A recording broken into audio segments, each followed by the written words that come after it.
Imagine the tensions of the social and political culture when Plotinus the philosopher, back in 270 CE, writes a treatise titled Against Those That Affirm the Creator of the Cosmos and the Cosmos itself to be Evil.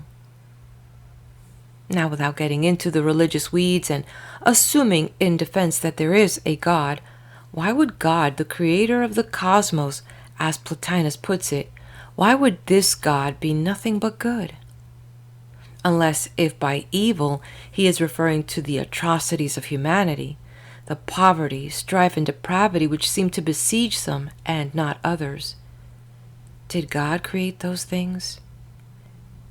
If in fact God is to take credit for creating everything, what engendered poverty, strife, and depravity? Or is there such a thing as a gradual degradation of good until what is left is darkness? And the best question of all, what is God's end game? Yes, Plotinus is attempting through these Enneads to answer these questions through philosophy. And yeah, while religion asks you to believe without question, science wants to gather the empirical evidence, whether measurable or not, gathered through observation, and philosophy takes it and uses logic and rational discourse. And these three branches sometimes converge, and other times, well, probably more than not, of course, they seem to stagger far apart from each other. But nonetheless, each seek to understand the world and the human existence, even though I prefer to call it the human experience. Welcome, I am Daisy, your hostess. In this video, we move on to Plotinus's Second Ennead, 9th tractate. If you found me at this video, you can grab the earlier treatises from both the First and the Second Ennead in my playlist, my philosophy playlist. My aim is to share all of them with you, so if you're following along in real time, thank you for hanging in there. It takes time to read, and it takes time also to edit and put these videos up. So we have 4 more to go. Each of these contain 9 treatises, and that's why it's called 9. The Ennead is a Greek word meaning 9, or groups of 9. And by way of this, I see that Plotinus will address a lot of issues still to come. He's going to talk about providence, spirit, the eternity, love, and problems of the soul, and more. So let's see what Plotinus has to say about the Gnostics and the cosmos. That's what this next section is about. This version that I'm reading is translated by Stephen McKenna. I'm very grateful that people have taken the time to translate the beautiful works that are in many, many different languages of our ancient literature, our ancient history throughout the world. Really beautiful things that we are learning, we can learn if we choose to explore. So this one again is titled Against the Gnostic, or Against Those That Affirm the Creator of the Cosmos and the Cosmos itself to be Evil. 1. We have seen elsewhere that the good, the principle, is simplex and correspondingly primal. For the secondary can never be simplex, that it contains nothing, that it is an integral unity. Now the same nature belongs to the principle we know as the One. Just as the goodness of the good is essential and not the outgrowth of some prior substance, so the unity of the One is its essential. Therefore, when we speak of the One and when we speak of the good, we must recognize an identical nature. We must affirm that they are the same, not, it is true, as venturing any predication with regard to that unknowable hypostasis, but simply as indicating it to ourselves in the best terms we find. Even in calling it the first, we mean no more than to express that it is the most absolutely simplex. It is the self-sufficing only in the sense that it is not of the compound nature, which would make it dependent upon any constituent. It is the self-contained, because everything contained in something alien must also exist by that alien. Deriving then from nothing alien, entering into nothing alien, in no way a made-up thing, there can be nothing above it. We need not, then, go seeking any other principles. This, the One and the good, is our first. Next to it follows the intellectual principle, the primal thinker, and upon this follows soul. Such is the order in nature. The intellectual realm allows no more than these and no fewer. Those who hold to fewer principles must hold the identity of either intellectual principle and soul, or of intellectual principle and the first. But we have abundantly shown that these are distinct. It remains for us to consider whether there are more than these three. Now, what other divine kinds could there be?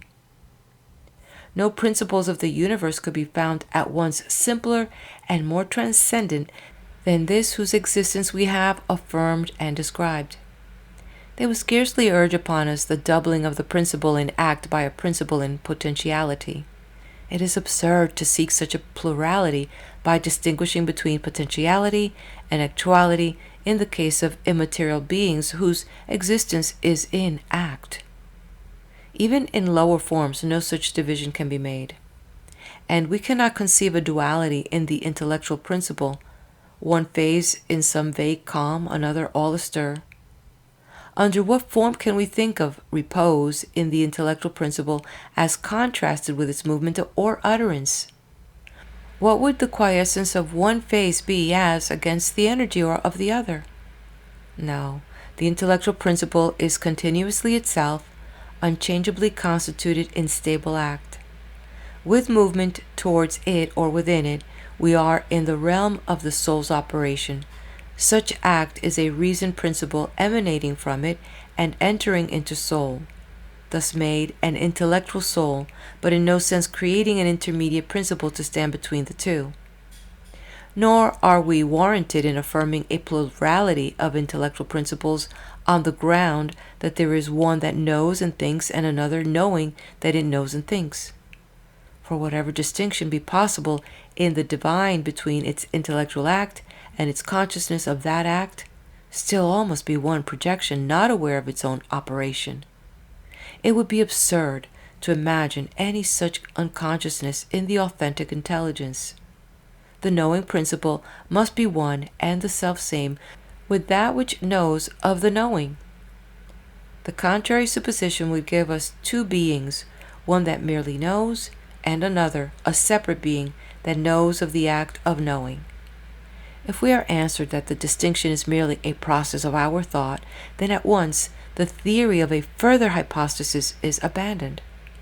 Further, the question is open whether our thought can entertain a knowing principle so narrowed to its knowing as not to know that it knows, a limitation which would be charged as imbecility even in ourselves, who if but of very ordinary moral force are always master of our emotions and mental process. No, the divine mind in its mentation thinks itself. The object of the thought is nothing external. Thinker and thought are one. Therefore, in its thinking and knowing, it possesses itself, observes itself, and sees itself not as something unconscious, but as knowing. In this primal knowing, it must include as one and the same act, the knowledge of the knowing, and even the logical distinction mentioned above cannot be made the case of the divine. The very eternity of its self-thinking precludes any such separation between that intellective act and the consciousness of the act.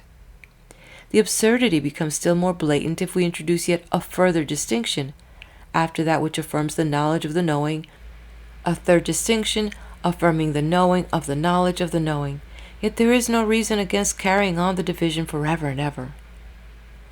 To increase the primals by making the supreme mind engender the reason principle, and this again engender in the soul a distinct power to act as mediator between soul and the supreme mind. This is to deny intellection to the soul, which would no longer derive its reason from the intellectual principle, but from an intermediate. The soul then would possess not the reason principle, but an image of it. The soul could not know the intellectual principle. It could have no intellection. Therefore, we must affirm no more than these three primals. We are not to introduce superfluous distinctions which their nature rejects. We are to proclaim one intellectual principle unchangeably the same, in no way subject to decline, acting in imitation as true as its nature allows of the Father, And as to our own soul, we are to hold that it stands, in part, always in the presence of the divine beings, while in part it is concerned with the things of this sphere, in part occupies the middle ground.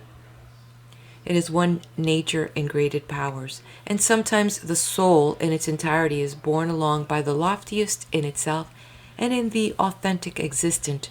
Sometimes the less noble part is dragged down and drags the mid-soul with it, though the law is that the soul may never succumb entire.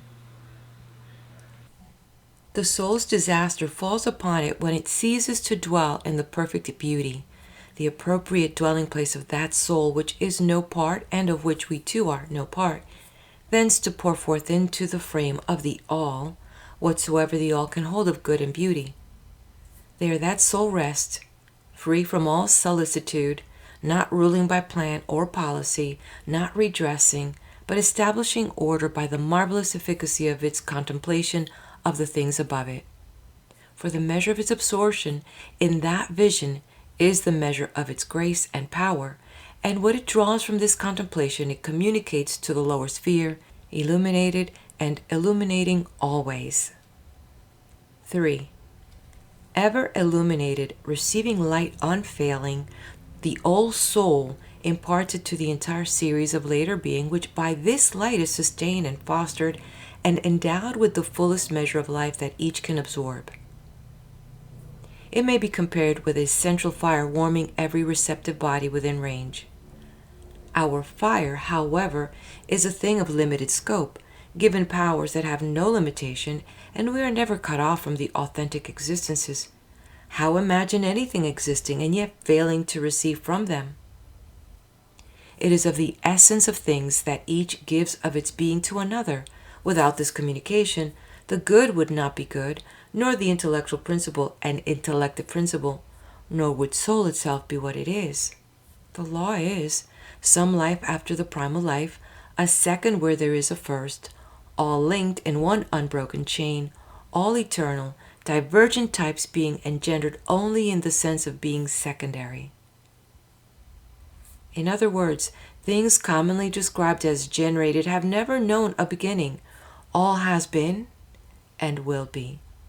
Nor can anything disappear unless where a later form is possible. Without such a future there can be no dissolution. If we are told that there is always matter as a possible term, we ask why then should not matter itself come to nothingness? If we are told it may, then we ask why it should ever have been generated. If the answer comes that it had its necessary place as the ultimate of the series, we return that the necessity still holds. With matter left aside as wholly isolated, the divine beings are not everywhere, but in some bounded place, walled off, so to speak. If that is not possible, matter itself must receive the divine light, and so cannot be annihilated. 4. To those who assert that creation is the work of the soul after the failing of its wings, we answer that no such disgrace could overtake the soul of the all. If they tell us of its falling, they must tell us also what caused the fall, and when did it take place. If from eternity, then the soul must be essentially a fallen thing. If at some one moment, why not before that? We assert its creative act to be a proof not of decline, but rather of its steadfast hold. Its decline could consist only in its forgetting the divine. But if it forgot, how could it create? Whence does it create but from the things it knew in the divine?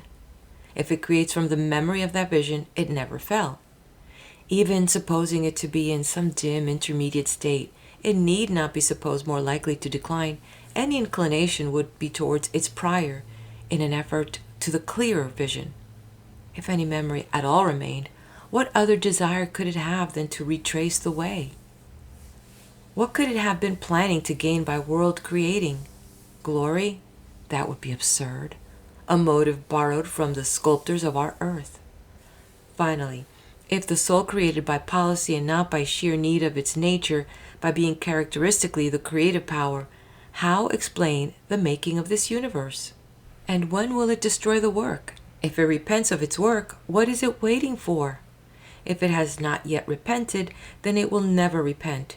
it must be already accustomed to the world, must be growing more tender towards it with the passing of time. Can it be waiting for certain souls still here? Long since would these have ceased returning for such rebirth, having known in former life the evils of this sphere. Long since would they have forborne to come. Nor may we grant that this world is of unhappy origin because there are many jarring things in it. Such a judgment would rate it too high, treating it as the same with the intelligible realm and not merely with its reflection. And yet, what reflection of that world could be conceived more beautiful than this of ours? What fire could be a nobler reflection of the fire than the fire we know here? Or what other earth than this could have been modeled after that earth? And what globe more minutely perfect than this, or more admirably ordered in its course, could have been conceived in the image of the self-centered circling of the world of intelligibles? And for a sun figuring the divine sphere, if it is to be more splendid than the sun visible to us, what a sun it must be! 5. Still more unreasonably. There are men bound to human bodies and subject to desire, grief, anger, who think so generously of their own faculty that they declare themselves in contact with the intelligible world, but deny that the sun possesses a similar faculty less subject to influence, to disorder, to change. They deny that it is any wiser than we, the late-born, hindered by so many cheats on the way towards truth. Their own soul, the soul of the least of mankind, they declare deathless, divine. But the entire heavens and the stars within the heavens have had no communion with the immortal soul, though these are far off finer and purer grained than themselves. Yet they are not blind to the order, the shapely pattern, the discipline of prevailing in the heavens, since they are the loudest in complaint of the disorder that troubles our earth. We are to imagine the deathless soul choosing of design the less worthy place, and preferring to abandon the nobler to the soul that is to die. Equally unreasonable is their introduction of the other soul which they piece together from the elements. How could any form or degree of life come about by a blend of the elements? Their conjunction could produce only a warm or cold or an intermediate substance, something dry or wet or intermediate. Besides, how could such a soul be a bond holding the four elements together when, by the hypothesis, it is a later thing and rises from them? And this element soul is described as possessing consciousness and will and the rest. What can we think? Furthermore, these teachers, in their contempt for this creation and this earth, proclaim that another earth has been made for them into which they are to enter when they depart. Now this new earth is the reason form, the logos of our world. Why should they desire to live in the archetype of a world abhorrent to them? And then again, what is the origin of that pattern world? It would appear from the theory that the Maker had already declined towards the things of this sphere before that pattern came into being. Now let us suppose the Maker craving to construct such an intermediate world, though what motive could he have, in addition to the intellectual world which he eternally possesses? If he made the mid-world first, what end was it to serve? To be a dwelling place for souls? How then did they ever fall from it? It exists in vain.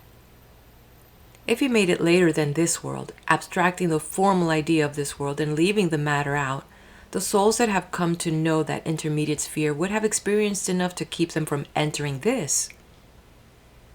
If the meaning is simply that souls exhibit the ideal form of the universe, what is there distinctive in the teaching? 6. And what are we to think of the new forms of being they introduce, their exiles and impressions and repentings? If all comes to states of the soul, repentance when it has undergone a change of purpose, impressions when it contemplates not the authentic existence but their simulacra, there is nothing here but a jargon invented to make a case for their school. All this terminology is piled up only to conceal their debt to the ancient Greek philosophy which taught, clearly and without bombast, the ascent from the cave and the gradual advance of souls to a truer and truer vision. For, in sum, a part of their doctrine comes from Plato. All the novelties through which they seek to establish a philosophy of their own have been picked up outside of the truth. From Plato come their punishments, their rivers of the underworld, and the changing from body to body. As for the plurality they assert in the intellectual realm, the authentic existent, the intellectual principle, the second creator, and the soul, all this is taken over from the Timaeus, where we read, as many ideal forms as the divine mind beheld dwelling within the veritably living being, so many the Maker resolved should be contained in this all. Misunderstanding their text, they conceived one mind, passively including within itself all that has being another mind, a distinct existence having vision, and a third planning the universe, though often they substitute soul for this planning mind as the creating principle, and they think that this third being is the creator according to Plato. They are in fact quite outside of the truth in their identification of the creator. In every way, they misrepresent Plato's theory as to the method of creation, as in many other respects they dishonor his teaching. They, we are to understand, have penetrated the intellectual nature, while Plato and all those other illustrious teachers have failed. They hope to get the credit of minute and exact identification by setting up a plurality of intellectual essences. But in reality, this multiplication lowers the intellectual nature to the level of the sense kind. Their true course is to seek to reduce number to the least possible in the Supreme, simply referring all things to the second hypostasis, which is all that exists as it is primal intellect and reality, and is the only thing that is good except only for the first nature. And to recognize soul as the third principle, accounting for the difference among souls merely by diversity of experience and character. Instead of insulting those venerable teachers, they should receive their doctrine with the respect due to the older thought and honor all that noble system. An immortal soul, an intellectual and intelligible realm, the supreme God, the soul's need of emancipation from all intercourse with the body, the fact of separation from it, the escape from the world of process to the world of essential being. These doctrines, all emphatically asserted by Plato, they do well to adopt.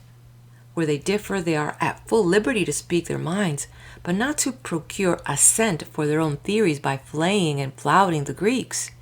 Where they have a divergent theory to maintain, they must establish it by its own merits, declaring their own opinions with courtesy and with philosophical method, and stating the controverted opinion fairly. They must point their mind towards the truth and not hunt fame by insult, reviling and seeking in their own persons to replace men honored by the fine intelligences of ages past. As a matter of fact, the ancient doctrine of the divine essences was far the sounder and more instructed, and must be accepted by all not caught in the delusions that beset humanity. It is easy also to identify what has been conveyed in these later times from the ancients with incongruous novelties, how, for example, where they must set up a contradictory doctrine, they introduce a medley of generation and destruction, how they cavil at the universe, how they make the soul blamable for the association with body, how they revile the administrator of this all, how they ascribe to the Creator, identified with the soul, the character and experiences appropriate to partial beings. 7. That this world was neither beginning nor end, but exists forever as long as the Supreme stands, is certainly no novel teaching. And before the school rose, it had been urged that commerce with the body is no gain to a soul. But to treat the human soul as a fair presentment of the soul of the universe is like picking out potters and blacksmiths and making them warrant for discrediting an entire well-ordered city. We must recognize how different is the governance exercised by the old soul. The relation is not the same. It is not in fetters. Among the very great number of differences, it should not have been overlooked that the human soul, lies under fetter, and this is, in a second limitation for the body kind, already fettered within the old soul, imprisons all that it grasps. But the soul of the universe cannot be in bond to what itself has bound. It is sovereign, and therefore immune of the lower things, over which we, on the contrary, are not masters. That in it which is directed to the divine and transcendent is ever unmingled, knows no encumbering. That in it which imparts life to the body admits nothing bodily to itself. It is the general fact that an insect, as the body, necessarily shares the conditions of its containing principle, as the soul, and does not communicate its own conditions where that principle has an independent life.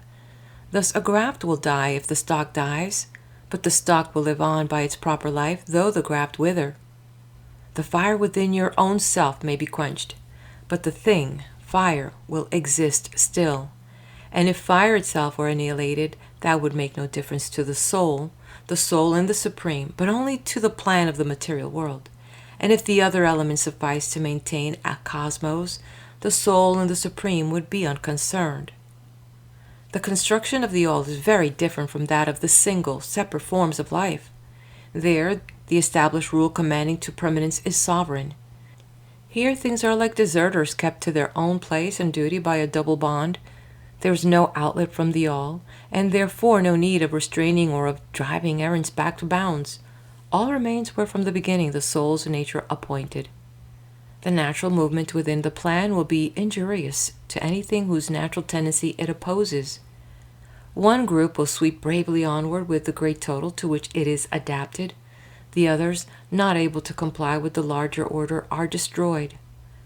A great coral is moving to its concerted plan.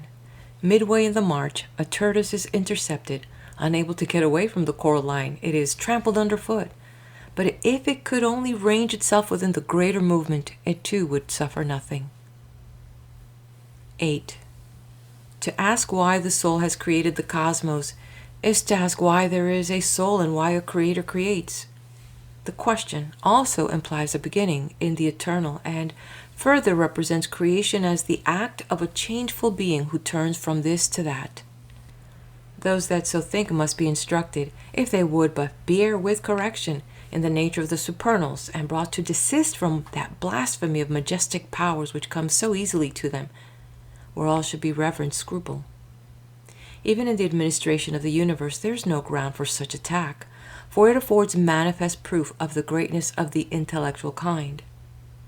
This all that has emerged into life is no amorphous structure, like those lesser forms within it which are born night and day out of the lavishness of its vitality. The universe is a life organized, effective, complex, all-comprehensive, displaying an unfathomable wisdom. How then can anyone deny that it is a clear image, beautifully formed, of the intellectual divinities? No doubt it is copy, not original, but that is its very nature. It cannot be at once symbol and reality. But to say that it is an inadequate copy is false. Nothing has been left out which a beautiful representation within the physical order could include. Such a reproduction there must necessarily be, though not by deliberation and contrivance. For the intellectual could not be the last of things, but must have a double act, one within itself and one outgoing. There must then be something later than the divine, for only the thing with which all power ends fails to pass downward something of itself. In the supreme there flourishes a marvelous vigor, and therefore it produces. Since there is no universe nobler than this, is it not clear what this must be? A representation carrying down the features of the intellectual realm is necessary. There is no other cosmos than this, therefore this is such a representation.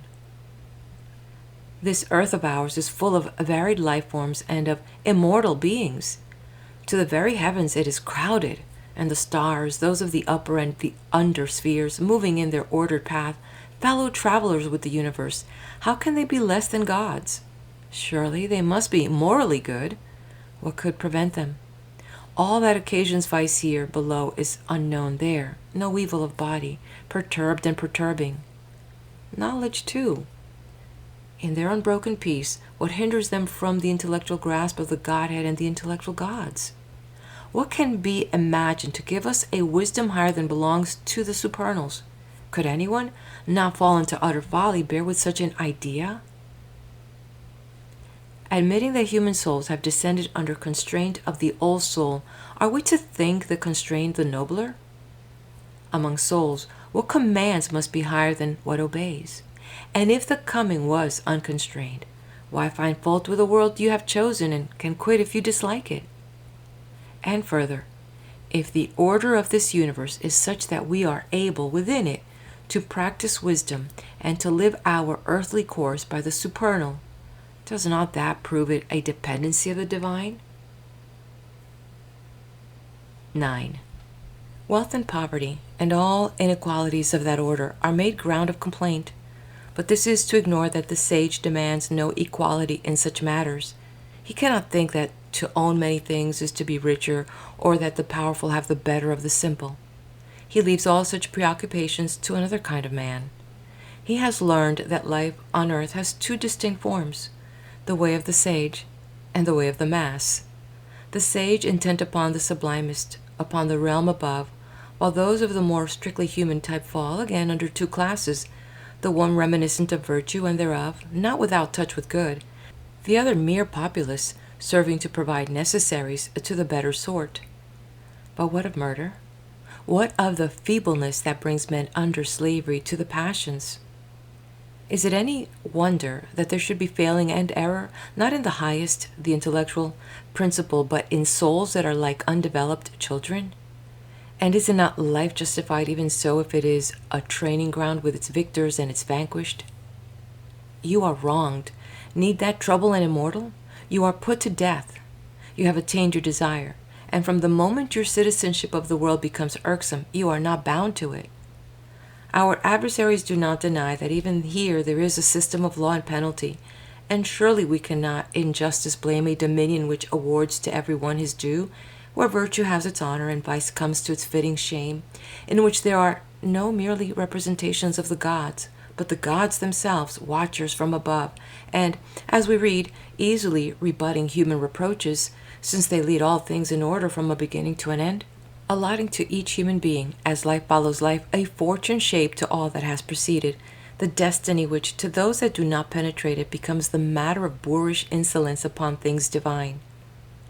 A man's one task is to strive towards making himself perfect, though not in the idea, really fatal to perfection, that to be perfect is possible to himself alone. We must recognize that other men have attained the heights of goodness. We must admit the goodness of the celestial spirits, and above all, of the gods, those whose presence is here but their contemplation in the supreme and loftiest of them, the Lord of this all, the most blessed soul. Rising still higher, we hymn the divinities of the intellectual sphere, and, above all these, the mighty king of that dominion, whose majesty is made patent in the very multitude of the gods. It is not by crushing the divine into a unity, but by displaying its exuberance, as the Supreme himself has displayed it, that we show knowledge of the might of God, who, abidingly what he is, yet creates that multitude, all dependent on him, existing by him and from him. This universe, too, exists by him and looks to him, the universe as a whole and every god within it, and tells of him to man, all alike revealing the plan and will of the Supreme. These, in the nature of things, cannot be what he is, but that does not justify you in contempt of them, in pushing yourself forward as not inferior to them. The more perfect the man, the more compliant he is, even towards his fellows. We must temper our importance, not thrusting insolently beyond what our nature warrants. We must allow other beings also their place in the presence of the Godhead. We may not set ourselves alone next after the first in a dream flight, which deprives us of our power of attaining identity with the Godhead in the measure possible to the human soul. That is to say, to the point of likeness to which the intellectual principle leads us. To exalt ourselves above the intellectual principle is to fall from it. Yet imbeciles are found to accept such teaching at the mere sound of the words, "You yourself are to be nobler than all else, nobler than men, nobler than even gods." Human audacity is very great. A man once modest, restrained, and simple hears, "You yourself are the child of God." Those men whom you used to venerate, those beings whose worship they inherit from antiquity, none of these are his children. You, without lifting hand, are nobler than the very heavens. Others take up the cry. The issue will be much as if in a crowd all equally ignorant of the figures. One man, we're told, that he stands 1,000 cubic feet. He will naturally accept his 1,000 cubits, even though the others present are said to be measure only 5 cubits. He will merely tell himself that thousands indicates a considerable figure. Another point. You hold that God has care for you. how then can be indifferent to the entire universe in which you exist? We may be told that he is too much occupied to look upon the universe, and that it would not be right for him to do so.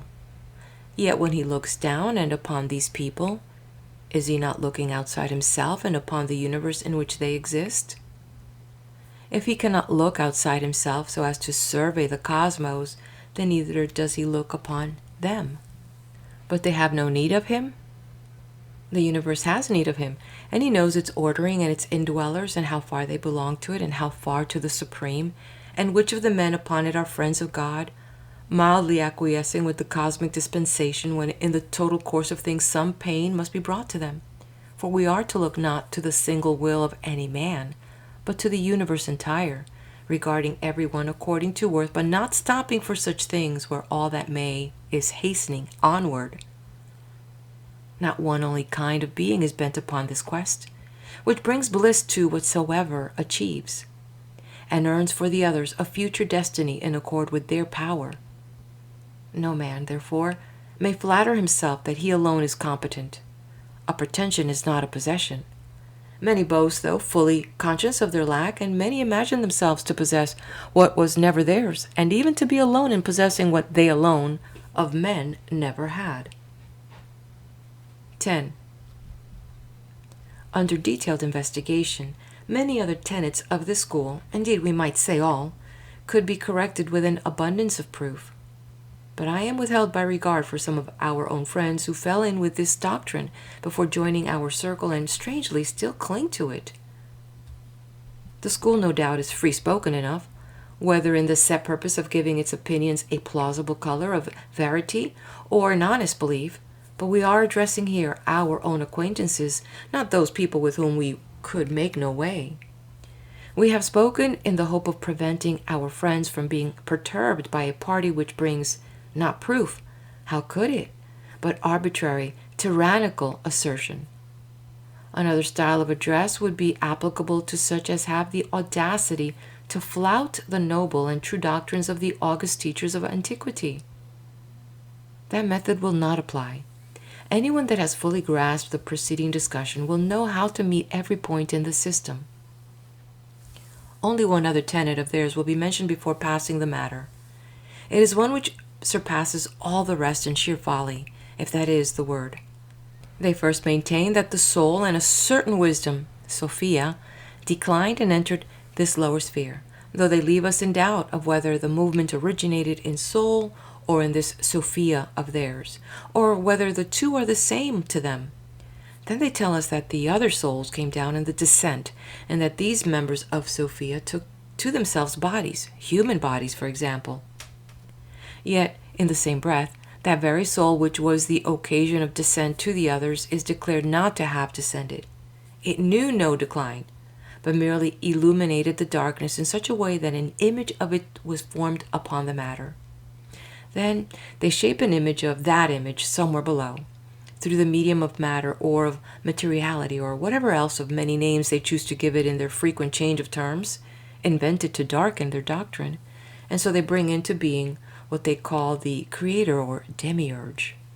Then this lower is severed from his mother, Sophia, and becomes the author of the cosmos down to the latest of the succession of images constituting it. Such is the blasphemy of one of their writers. 11. Now, in the first place, if the soul has not actually come down but has illuminated the darkness, how can it truly be said to have declined? The outflow from it of something in the nature of the light does not justify the assertion of its decline. For that, it must make an actual movement towards the object lying in the lower realm and illuminated by contact. If, on the other hand, the soul keeps to its own place and illuminates the lower without directing any act towards that end, why should it alone be that illuminant? Why should not the cosmos draw light also from the yet greater powers contained in the total of existence? Again, if the soul possesses the plan of a universe, and by virtue of this plan illuminates it, why do not that illumination and the creating of the world take place simultaneously?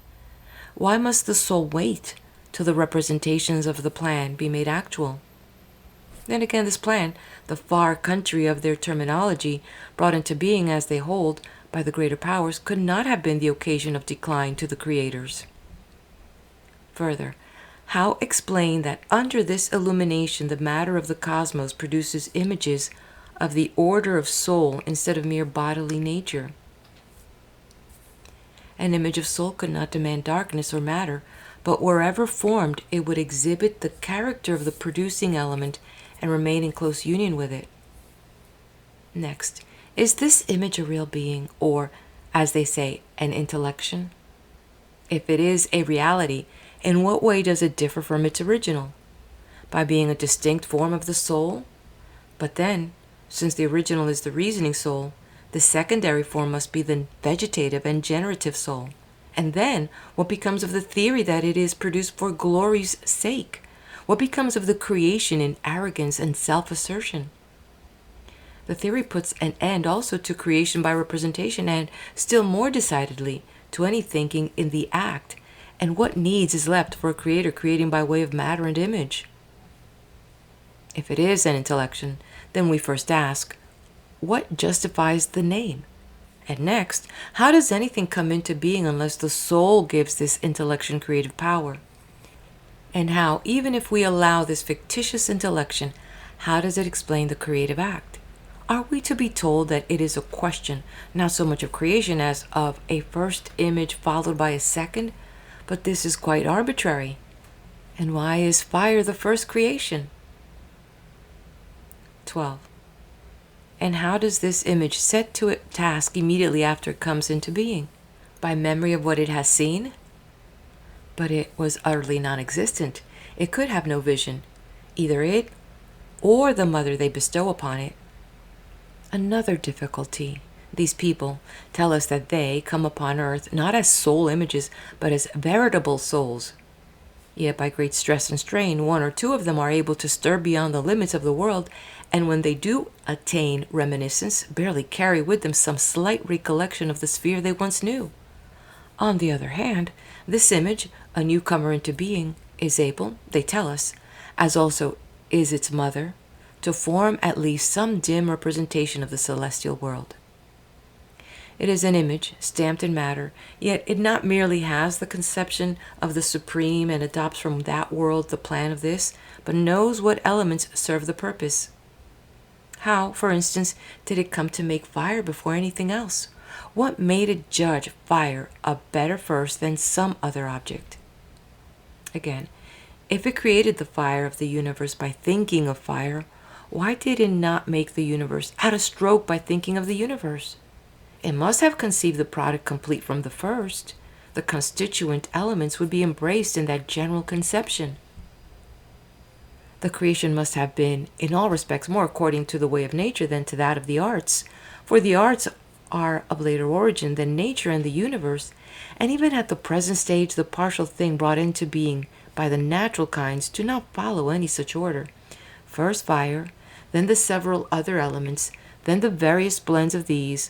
On the contrary, the living organism entire is encompassed and rounded off within the uterine germ. Why should not the material of the universe be similarly embraced in a cosmic type in which earth, fire, and the rest would be included? We can only suppose that these people themselves, acting by their more authentic soul, would have produced the world by such a process, but that the Creator had not wit to do so. And yet, to conceive the vast span of the heavens, to be great in that degree, to devise the obliquity of the zodiac and the circling path of all the celestial bodies beneath it, and this earth of ours, and all in such a way that reason can be given for the plan, this could never be the work of an image. It tells of that power, that all soul, next to the very highest beings.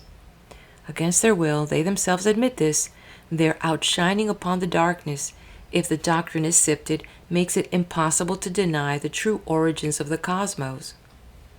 Why should this downshining take place unless such a process belonged to a universal law? Either the process is in the order of nature or against that order. If it is in the nature of things, it must have taken place from eternity.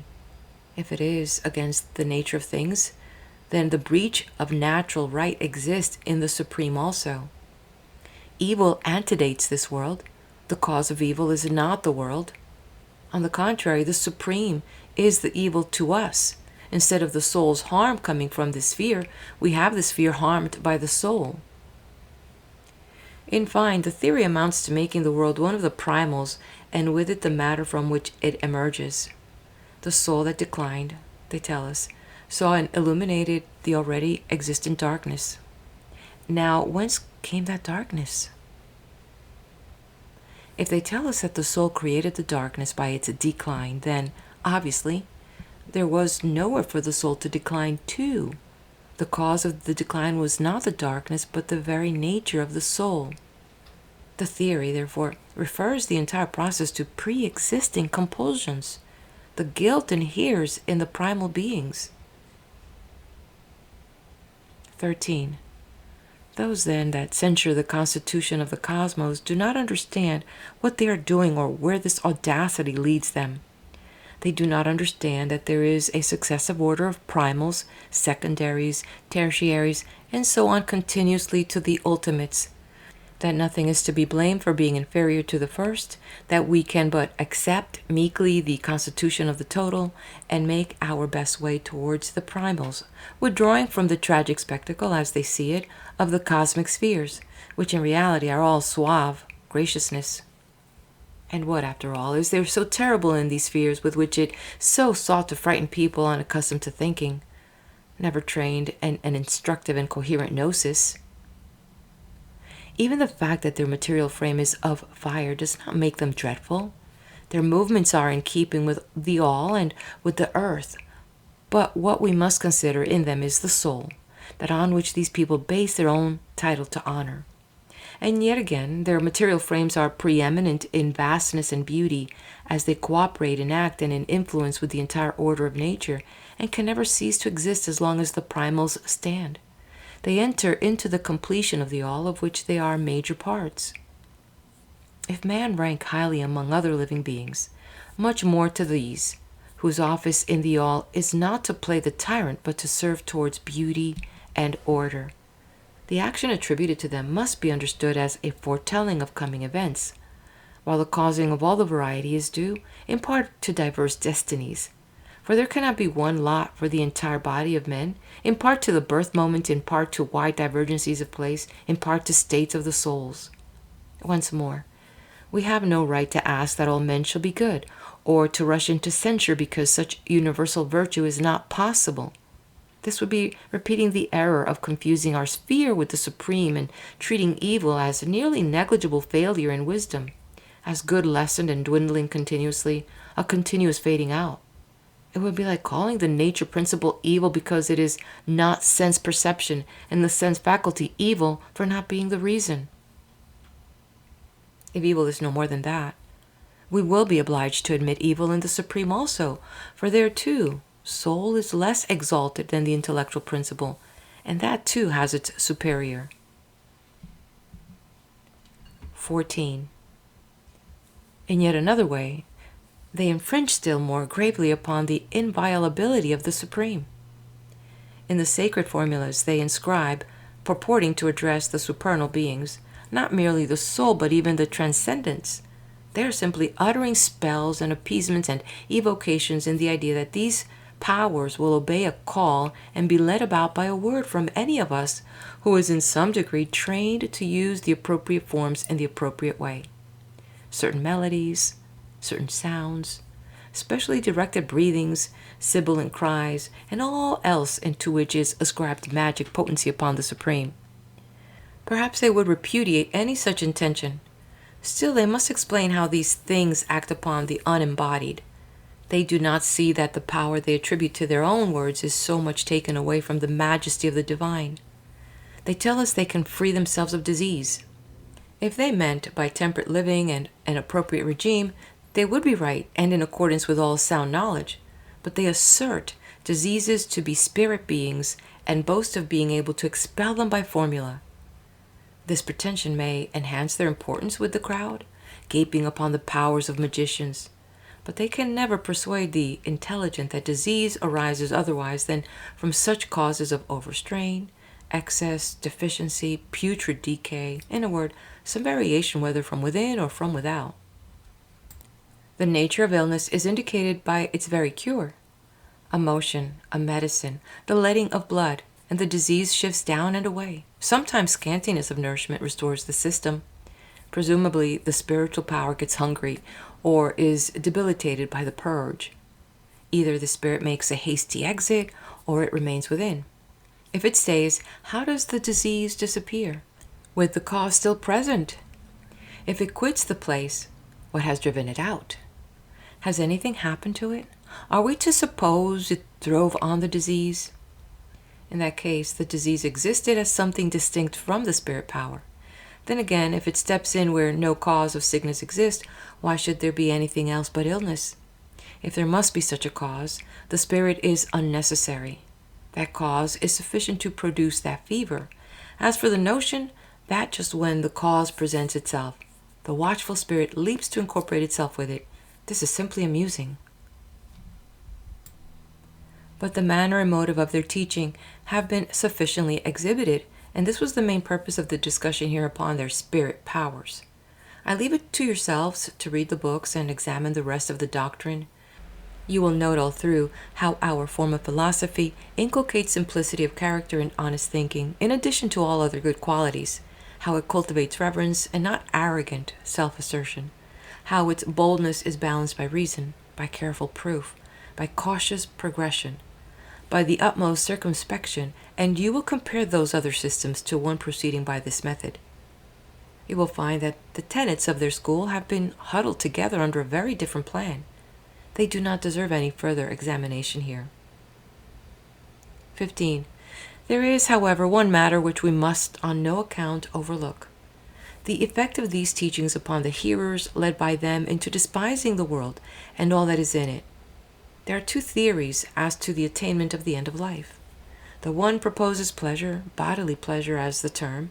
The other pronounces for good and virtue, the desire of which comes from God and moves by ways to be studied elsewhere towards God. Epicurus denies a providence and recommends pleasure and its enjoyment, all that is left to us. But the doctrine under discussion is still more wanton. It carps at providence and the Lord of providence. It scorns every law known to us. Immemorial virtue and all restraint it must make into a laughing stock, lest any loveliness be seen on earth. It cuts at the root of all orderly living and the righteousness which, innate in the moral sense, is made perfect by thought and by self-discipline. All that would give us a noble human being is gone. What is left for them? Except where the pupil by his own character betters the teaching, comes to pleasure, self-seeking, the grudge of any share with one's fellows, the pursuit of an advantage. Their error is that they know nothing good here. All they care for is something else to which they will at some future time apply themselves.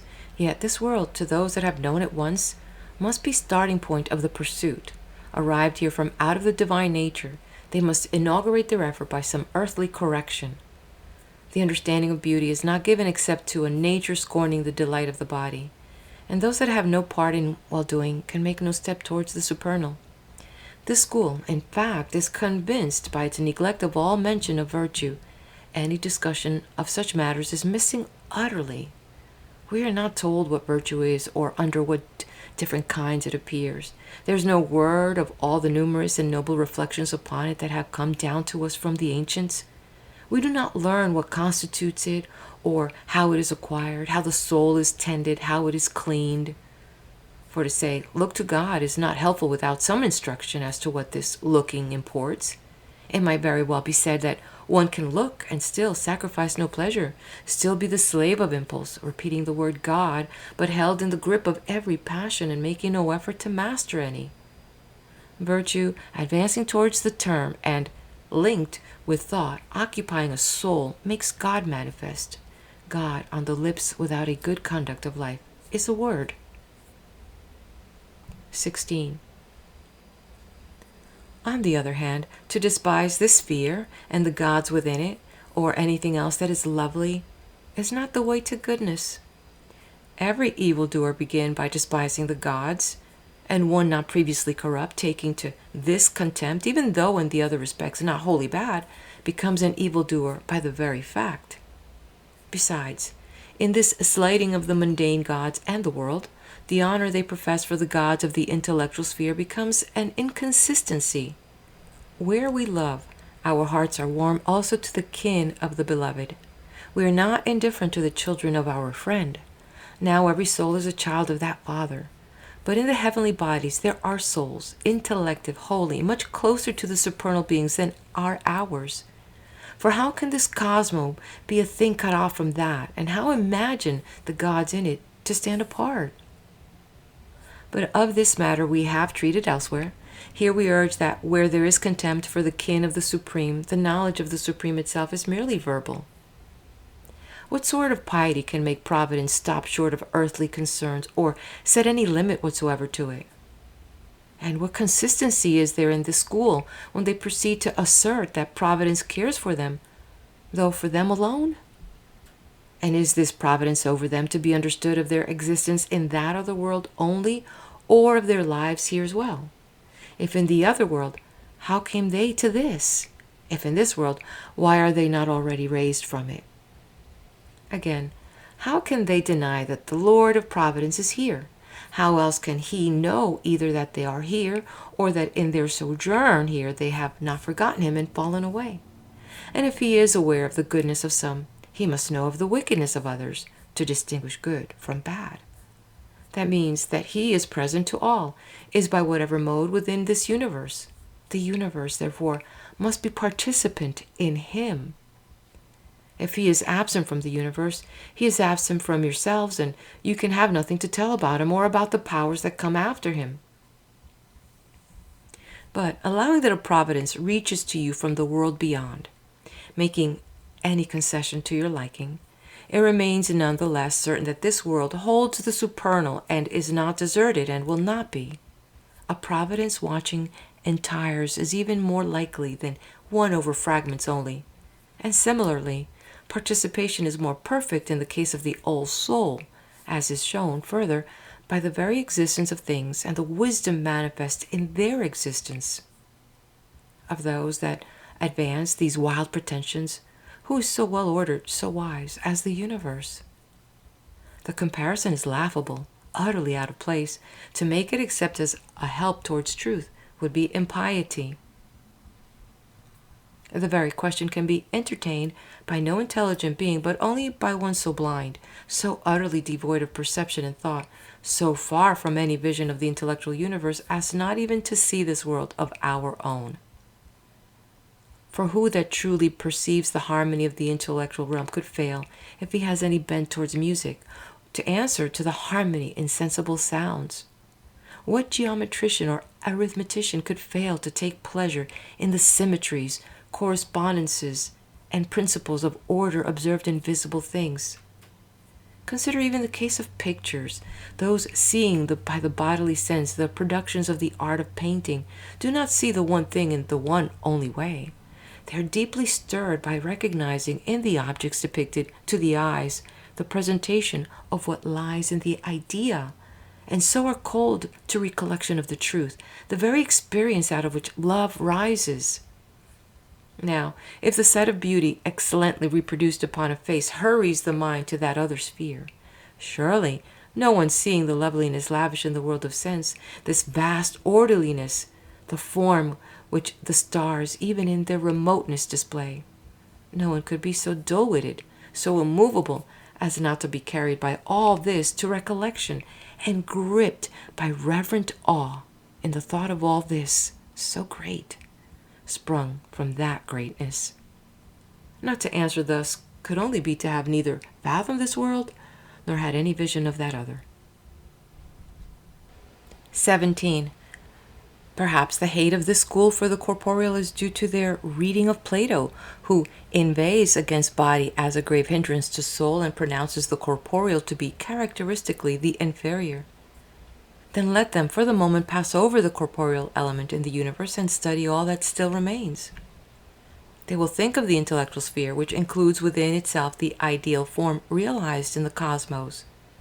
They will think of the souls in their ordered rank, that produce incorporeal magnitude and lead the intelligible out towards spatial extension, so that finally the thing of process becomes, by its magnitude, as adequate a representation as possible of the principal void of parts which is its model, the greatness of power there being translated here into greatness of bulk. Then whether they think of the cosmic sphere, the old soul, as already in movement under the guidance of that power of God which holds it through and through, beginning and middle and end, or whether they consider it as in rest and exercising as yet no outer governance, either approach will lead to a true appreciation of the soul that conducts this universe. Now let them set body within it, not in the sense that soul suffers any change, but that, since in the gods there can be no grudging, it gives to its inferior all that any partial thing has strength to receive, and at once their conception of the cosmos must be revised. They cannot deny that the soul of the cosmos has exercised such a weight of power as to have brought the corporeal principle, in itself unlovely, to partake of good and beauty to the utmost of its receptivity, and to a pitch which stirs souls, beings of the divine order. These people may no doubt say that they themselves feel no such stirring, and that they see no difference between beautiful and ugly forms of body, but at that they can make no distinguish between ugly and the beautiful in conduct. Science can have no beauty. There can be none in thought, and none, therefore, in God. This world descends from the first. If this world has no beauty, neither has its source. Springing thence, this world too must have its beautiful things. And while they proclaim their contempt for earthly beauty, they would do well to ignore that of youths and women so as not to be overcome by incontinence. In fine, we must consider that their self-satisfaction could not turn upon a contempt for anything indisputably base. Theirs is the perverse pride of despising what was once admired. We must always keep in mind that the beauty in a partial thing cannot be identical with that in a whole, nor can any several objects be as stately as the total. And we must recognize that even in the world of sense and part, there are things of a loveliness comparable to that of the celestials, forms whose beauty must fill us with veneration of their Creator and convince us of their origin in the divine. Forms which show how ineffable is the beauty of the Supreme, since they cannot hold us, but we must, though in all admiration, leave these for those. Further, wherever there is interior beauty, we may be sure that inner and outer correspond. Where the interior is vile, all is brought low by that flaw in the dominance. Nothing base within can be beautiful without, at least not with an authentic beauty. For there are examples of a good exterior not sprung from a beauty dominant within. People passing as handsome but essentially base have that, a spurious and superficial beauty. If anyone tells me he has seen people really fine-looking but interiorly vile, I can only deny it. We have here simply a false notion of personal beauty, unless indeed the inner vileness were an accident in a nature essentially fine. In this sphere there are many obstacles to self-realization. In any case, the all is beautiful, and there can be no obstacle to its inner goodness. Where the nature of a thing does not comport perfection from the beginning, there may be a failure in complete expression. There may even be a fall to vileness. But the all never knew a childlike immaturity. It never experienced a progress bringing novelty into it. It never had bodily growth. There was nowhere from whence it could take such increment. It was always the all container.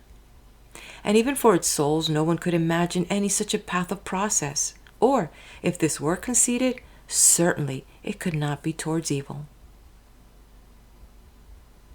18. But perhaps this school will maintain that while their teaching leads to a hate and utter abandonment of the body, ours binds the soul down in it. In other words, two people inhabit the one stately house. One of them declaims against its plan and against its architect, but nonetheless maintains his residence in it. The other makes no complaint, asserts the entire competency of the architect, and waits cheerfully for the day when he may leave it, having no further need of a house. The malcontent imagines himself to be the wiser and to be the readier to leave because he has learned to repeat that the walls are of soulless stone and timber and that the place falls far short of a true home.